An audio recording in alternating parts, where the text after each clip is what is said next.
I think the most satisfying thing about woodworking is actually taking a raw idea, producing something that the client is extremely happy with when we're complete with it. Tom Gleason began his career in 1978 as a cabinet maker's apprentice. Today, he runs Gleason Woodwork, where he and a team of 18 employees create some of the most amazing furniture, architectural millwork, and custom cabinetry.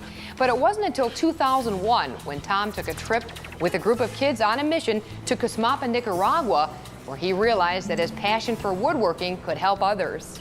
The purpose of the first trip to Nicaragua was taking teens on a service trip. It was to give them the idea of the joy of service. I think what happened is that I found that joy myself. One of the things that we did while we were there was plant trees. I think 900 seedlings that were about 4 inches tall that we planted with the young people from Cusmapa alongside our own young people from Chicago. The first time I saw the workshop, it was a small house, 5 rooms. The woodworking was broken up into small little areas. The machinery was old, probably 17, 18 years old from a prior group that had come there in the mid-'80s. That was all quite worn out.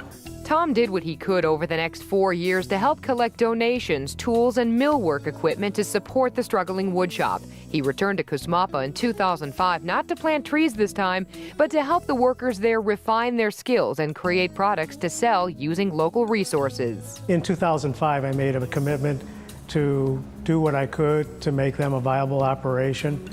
We had limped along a couple of years before that, started the puzzles, but it was time to try and really make it a going operation that could provide apprenticeship opportunities for the Fabretto kids.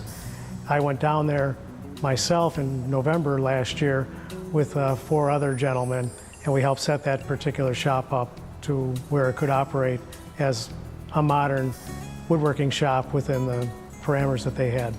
One of the tools that they worked with quite a bit was a scroll saw. They were fairly adept at it.